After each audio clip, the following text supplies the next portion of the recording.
क्यों घट रहा गोवर्धन पर्वत का आकार? क्यों इसके पत्थर कहीं और नहीं ले जा सकते आप? नमस्कार, आप देख रहे हैं सुनाऊ और आज हम बात करने वाले हैं गोवर्धन पर्वत के बारे में कुछ महत्वपूर्ण और रोचक फैक्ट्स के बारे में। गोवर्धन पर्वत मूल रूप से उत्तर प्रदेश के ब्रजमंडल में स्थित है। धर्म ग्रंथों में इसे साक्षात भगवान श्री कृष्ण का ही स्वरूप माना गया है। रोज हजारों लोग गोवर्धन पर्वत के दर्शन और परिक्रमा करने पहुंचते हैं और गोवर्धन पर्वत से जुड़ी हुई कई अनोखी मान्यताएं भी हैं। मान्यता है कि किसी समय गोवर्धन पर्वत का आकार बहुत ही बड़ा हुआ करता था। कलयुग के आरंभ होने के साथ ही इसकी ऊंचाई धीरे धीरे कम होती गई और आज गोवर्धन पर्वत का जितना आकार दिखाई दे रहा है उसमें भी लगातार कमी आ रही है। और कहते हैं कि जिस दिन गोवर्धन पर्वत पूरी तरह से धरती से सट जाएगा यानी कि खत्म हो जाएगा, उस दिन से कलयुग अपने चरम काल पर पहुंच जाएगा। यानी धरती से धर्म का नामो निशान मिट जाएगा और अधर्म का ही बोलबाला होगा। इस पर्वत से जुड़ी एक और मान्यता भी है। मान्यता यह है कि इसके पत्थर को कोई भी व्यक्ति अपने घर पर नहीं ले जा सकता।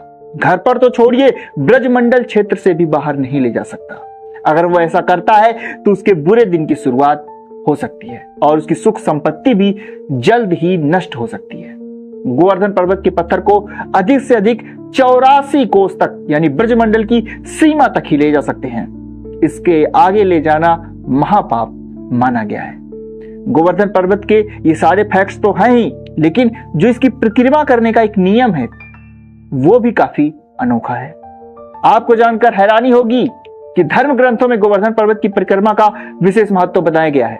मान्यता है कि जो भी गोवर्धन पर्वत की परिक्रमा करता है उसके सभी पाप नष्ट हो जाते। लेकिन गोवर्धन पर्वत की परिक्रमा के कुछ जरूरी और महत्वपूर्ण नियम भी है।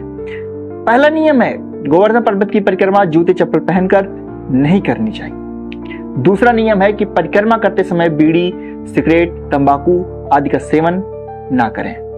परिक्रमा किसी भी वाहन में बैठकर नहीं करनी चाहिए, यह तीसरा नियम है। और चौथा नियम है कि परिक्रमा करते समय व्यर्थ की बातें बिल्कुल भी नहीं करनी चाहिए, भगवान का भजन करना चाहिए। पांचवा और आखिरी नियम यह है कि परिक्रमा के दौरान कोई भी गलत विचार आपके मन में नहीं आनी चाहिए। तो ये गोवर्धन पर्वत से जुड़े हुए कुछ अनोखे फैक्ट्स थे और गोवर्धन पर्वत की परिक्रमा से जुड़े हुए कुछ नियम थे जिन्हें जानना जरूरी है। आपने जाना कि गोवर्धन पर्वत के पत्थर को आप अपने घर नहीं ले जा सकते। दूसरा, आपने जाना कि गोवर्धन पर्वत कलयुग का एक समय सीमा निर्धारित कर रहा है। जब वो पर्वत धरती में सट जाएगा उस दिन से कलयुग में पाप और अधर्म बढ़ जाएगा। आपकी क्या राय है इस वीडियो पर? अच्छी लगी हो तो शेयर जरूर करें। इन्हें सुनाओ पर नए हैं सब्सक्राइब करें।